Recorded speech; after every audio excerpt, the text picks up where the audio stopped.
وبركاته. الحمد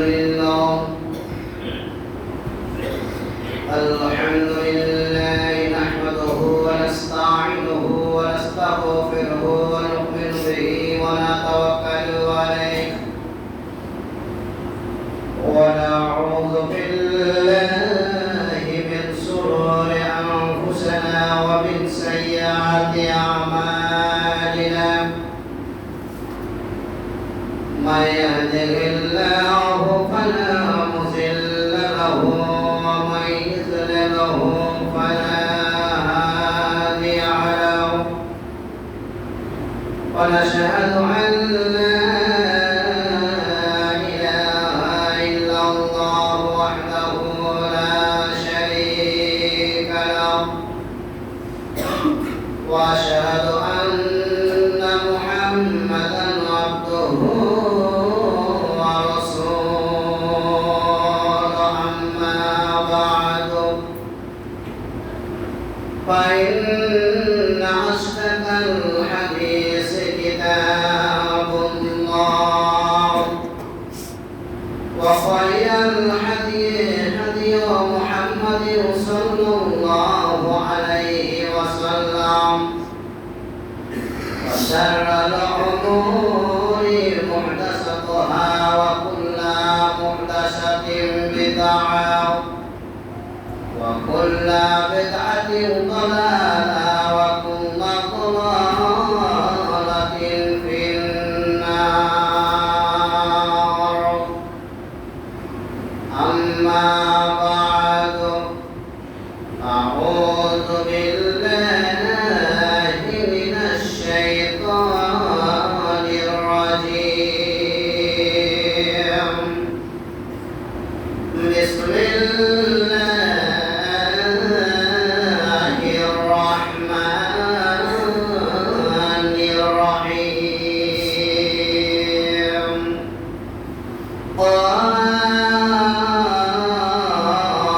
قاف والقرآن المجيد بل عجبوا أن جاءهم منذر منهم فقال الكافرون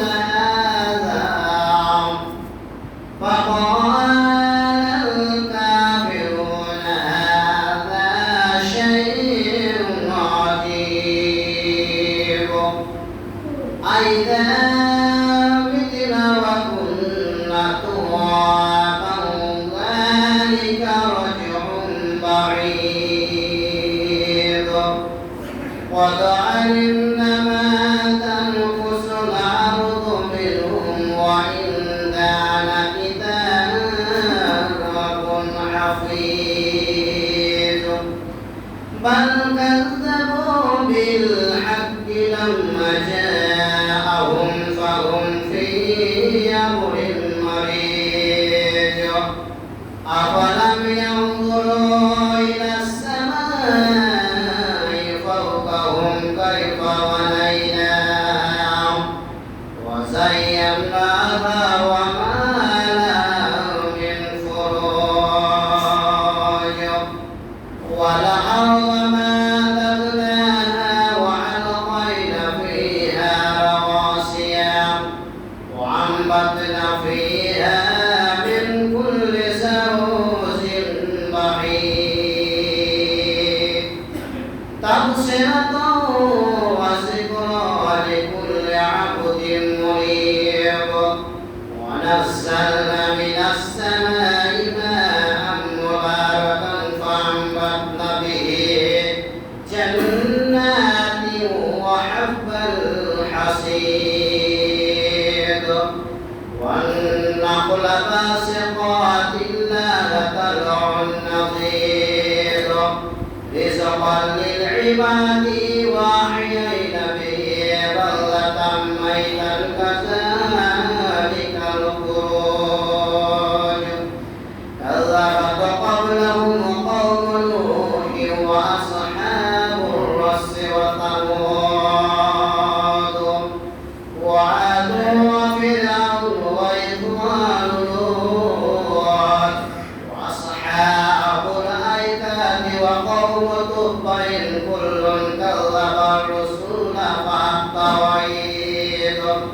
أفعين بالخلق الأول بل هم في لبس من خلق جديد. بارك الله لنا ولكم بالقرآن العظيم.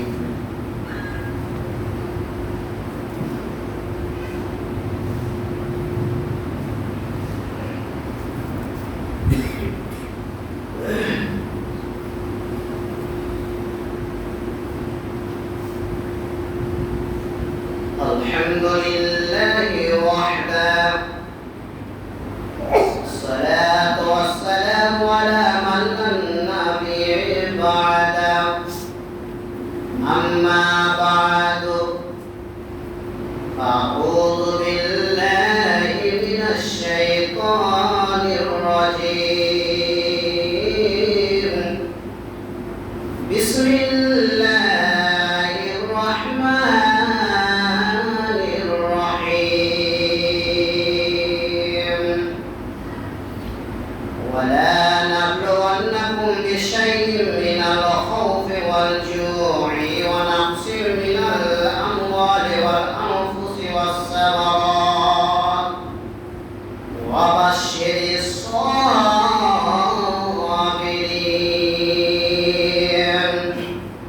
الذين إذا أصابتهم مصيبة قالوا إنا لله وإنا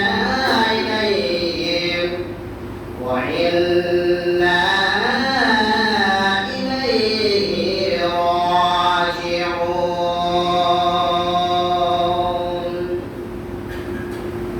القرآن سورة البقرة। উপস্থিত ইসলাম ধর্মীগণ, সর্বাগ্রে মহান স্রষ্টার কৃতজ্ঞতা জ্ঞাপন করি, যিনি আমাদেরকে পবিত্র জায়গায় পবিত্র ঘরে উপস্থিত হওয়ার তৌফিক এনায়েত করেছেন। তিনার অশেষ রহমতে, অশেষ দয়ায় আমরা এই পবিত্র জুমার দিনে জুমার সালাত আদায় করার জন্য এই মসজিদে, এই পবিত্র ঘরে উপস্থিত হতে পেরেছি। তাই আমাদের অন্তরের অন্তঃস্থল থেকে মহান স্রষ্টার, মহামহিমের, মহামালিকের আমরা কৃতজ্ঞতা জ্ঞাপন করি, আমরা স্মরণ করে বলি আলহামদুলিল্লাহ। তারপরে পরে আমাদের ধর্মের গুরু মাহমিনাল্লাহ মরুর দুলাল আকায়ে মাওলা নাবিপুরের শিরোমণি আহমদ মুস্তাফা মুহাম্মদ মুস্তাফা, সকলে বলুন সাল্লাল্লাহু আলাইহি ওয়াসাল্লাম। তিনার উপরে শত সহস্র দুরূদ শান্তি ধারা বর্ষিত হোক। আল্লাহুম্মা সাল্লি আলাইহি, আল্লাহুম্মা বারিক আলাইহি ওয়া সাল্লিম ওয়া তাসলিম। ইসলাম ধর্মীগণ, আজকে জুমার দিন কোরআন ও হাদিসের আলোকে গুরুত্বপূর্ণ আলোচনা রাখবো। ওয়ামা তাওফিকি ইল্লা বিল্লাহ। আমরা বক্তব্য শোনার পরে, কোরআন ও হাদিসের আলোচনা শোনার পরে আমরা আমল করব। আল্লাহ পাক রব্বুল আলামিন যেন আমাদের সকলকে আমল করার জন্য তৌফিক দেন। একবার জোরে বলুন তো আমিন, আল্লাহুম্মা আমিন। আজকে আমি আপনাদের সম্মুখে আলোচ্য বাদ রাখবো যে আল্লাহ পাক রব্বুল আলামিন বান্দাদের পরীক্ষা করেন। মহান স্রষ্টা, মহান মালিক রব্বুল আলামিন, যিনি আমাদের স্রষ্টা, সৃষ্টি করেছেন, এই মানব জাতের প্রশ্ন করে পরীক্ষা করেন।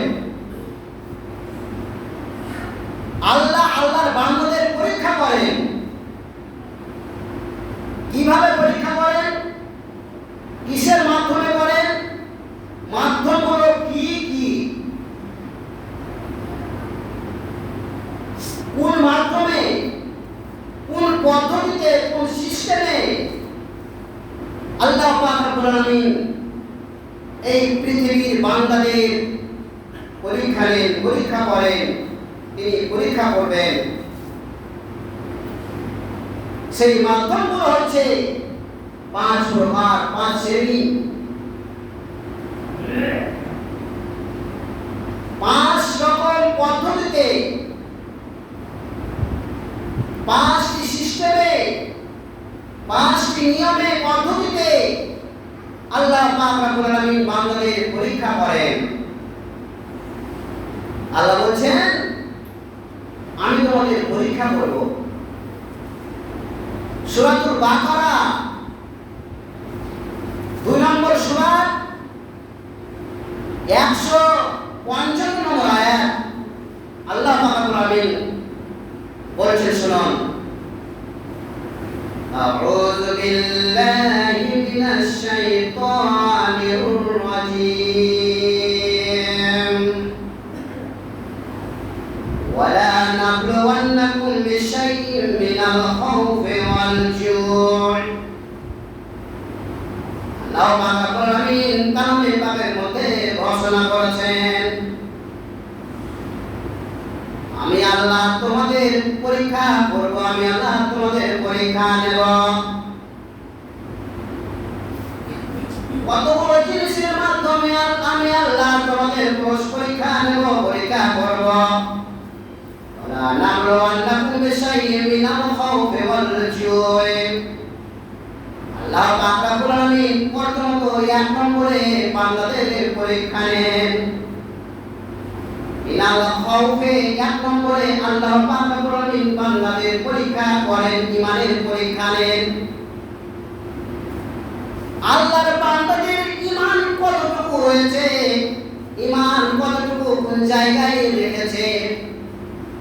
আল্লাহ বলেন, আমার বান্দারা তাদের ঈমানটাকে মজবুত করে রেখেছে কিনা, শক্ত করে ধরে রেখেছে কিনা, আঁকড়ে ধরে রেখেছে কিনা, তাদের হৃদয়টা ঈমানের মজবুত করে ভিত বেঁধেছে কিনা, আমি আল্লাহ পরীক্ষা করি, আমি আল্লাহ তোমাদের পরীক্ষা করব। 1 নম্বর পরীক্ষা যে মাধ্যমটা, সেই মাধ্যমটা হচ্ছে ভয়, মিনাল খাউফি।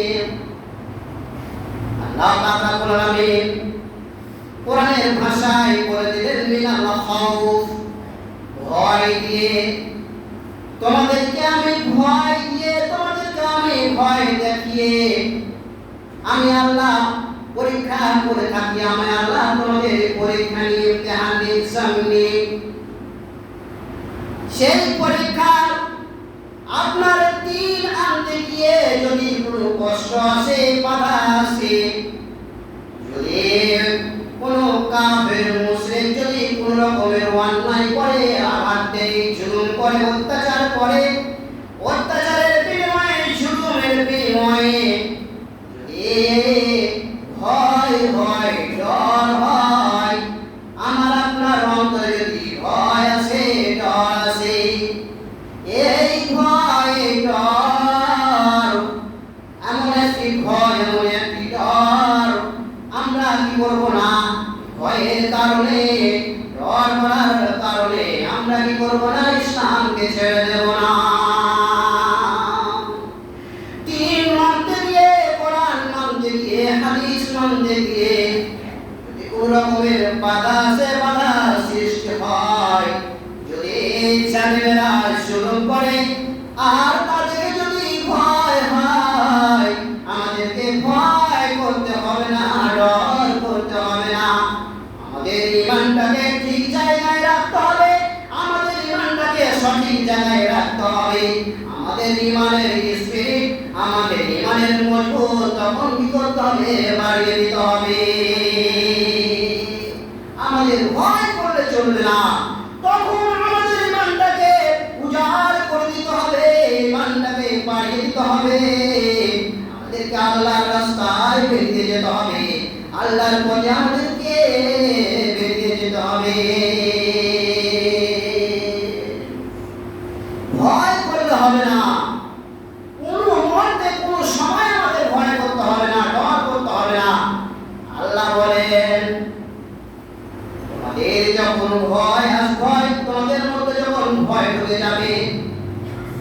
তোমাদের হৃদয়ে যখন ভয় ঢুকে যাবে, তখন যখন তোমরা ভয় করবে, তোমরা কি করবে? একটিবারের জন্য ধৈর্য ধারণ করো, সবর করো, আমাকে স্মরণ করো, আমাকে স্মরণ করো। ধৈর্য ধারণ করো। তোমরা পশুপালে কখনো তোমরা কি করবে না? ভয় করবে না, তোমরা ধৈর্য ধারণ করবে। এক পরিবারের ভয়, এটি হচ্ছে এক পরিবারের ভয়।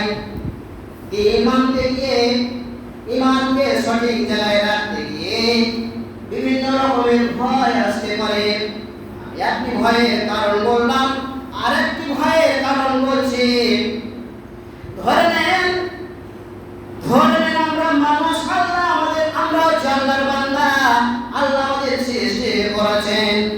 আমাদের সম্মুখে, আমাদের সামনে এমন ভয় নিয়ে আসবেন আল্লাহ পাক রব্বুল আলামিন, এমন ভয় উপস্থিত করে দিলেন। যেমন ধরে নেন আমাদের সম্মুখে, আমাদের উপরে ঝড় বৃষ্টি দিয়ে, বজ্রপাত দিয়ে আমাদেরকে কি করে দিল? আল্লাহ পাক রব্বুল আলামিন কি করছেন? ভয় দেখাচ্ছেন। এমন বৃষ্টি, এমন ঝড়, এমন সাইক্লোন, এমন বজ্রপাত আমাদের সম্পর্কে আল্লাহ পাক রব্বুল আলামিন উপস্থিত করে দিয়েছে। ঝড় বৃষ্টি চলে এসেছে, বজ্রপাত হচ্ছে, আমরা দেখতে পাচ্ছি আমাদের উপরে, সেটা প্রয়োগ হচ্ছে, আমরা জানতে পারছি। এই ভয় যে আমরা মনে হয় এই ঝড় বৃষ্টিতে, এই বজ্রপাতে মনে হয় আমরা শেষ হয়ে যাব, আর আমরা বাঁচতে পারবো না। আল্লাহ আমাদেরকে মনে হয় আর বাঁচিয়ে রাখবেন না। মনে হয় বৃষ্টি দিয়ে যেন ডুবিয়ে দিবে, বন্যা করে দিবে, প্লাবন হয়ে যাবে, আমরা আর বাঁচতে পারবো না। ঝড়ের কারণে, সাইক্লোনের কারণে আমরা আর বাঁচতে পারবো না। আল্লাহ আমাদের বাড়ি ঘর সবকে ভেঙে চূর্ণ বিচূর্ণ করে দেবেন, আমরা আর মনে হয় বাঁচতে পারবো না। এই যে আমাদের হৃদয়ে ভয়, এই যে আমাদের আত্মায় ভয়, আমরা যে ভয় করি, আল্লাহ বলেন আমি আল্লাহ তোমাদের সম্মুখে ভয় দিই, তোমাদেরকে ভয় দিই। আর এই ভয়ের মাধ্যমে আমি আল্লাহ তোমাদের পরীক্ষা করি। এই জন্য পরীক্ষা করি, তোমাদের সম্মুখে এই জন্য ভয় উপস্থিত করি, তোমরা তা দেখে তোমরা পরিবর্তন হয়ে যাবে, তোমাদের ঈমানটাকে সঠিক জায়গায় রাখবে, তোমাদের ঈমানটাকে পরিপূর্ণতা করবে, তোমাদের ঈমানটাকে মজবুত করে নেবে, তোমরা ইসলামের মধ্যে পরিপূর্ণভাবে দীক্ষিত হয়ে যাবে, তোমরা কোরআনকে আঁকড়ে ধরে থাকবে, তোমরা হাদিসকে আঁকড়ে ধরে থাকবে, আমার নবীর সুন্নাত মেনে চলবে, আমার নবীর সুন্নাতকে অনুসরণ করবে, তোমরা সম্মান দেবে। আমি আল্লাহ, আমার হুকুম তোমরা মেনে চলবে, আমার নির্দেশ মেনে চলবে, আমি যা নির্দেশ করেছি মান্য করবে, হালালকে হালাল করে মেনে চলতে হবে, হারামকে বর্জন করতে হবে। এই জন্য আল্লাহ আমি তোমাদের ঈমানটাকে পরিবর্তন করার জন্য, আমি আল্লাহ তোমাদের ঈমানের মজবুতি করার জন্য, ঈমানটাকে শক্ত করার জন্য বিভিন্ন রকমের, বিভিন্ন ধরনের তোমাদেরকে ভয় দেখাই। আমি আল্লাহ তোমাদের সম্মুখে ভয়কে আমি দাঁড় করে রাখি। আল্লাহ তোমাদের সম্মুখে আমি আল্লাহ ভয় নিয়ে আসি। দেখেন বাংলাদেশে 8টা-12টা জেলা কি হলো? বন্যায় কি হয়ে গেল? ধ্বংস হয়ে গেল, নষ্ট হয়ে গেল। দেখেন মানুষ মরেছে, ঘর বাড়ি নষ্ট হয়ে গিয়েছে, খাবার দাবার সব নষ্ট হয়ে গিয়েছে। ধান, গম, তারা যদি চাষ করে থাকে তবে ধান সব কি হয়ে গেছে? বন্যায় জলে ভেসে একাকার হয়ে গেছে, নষ্ট হয়ে গেছে। এই যে একটা ভয়, আতঙ্ক। আজকে বাংলাদেশে বন্যা হলো, বুঝি তার আমাদের উপরে হতো এই আযাব আসতে পারে, এই গজব আসতে পারে, এই শাস্তি আসতে পারে, এই শাস্তি হতে পারে।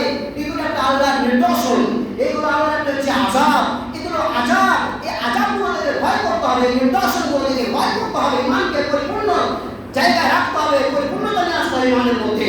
এগুলো পরীক্ষা, আল্লাহর পরীক্ষা। আমরা বলে থাকি এত হলো, এটা হলো, ওটা হলো, এগুলো আল্লাহর পরীক্ষা।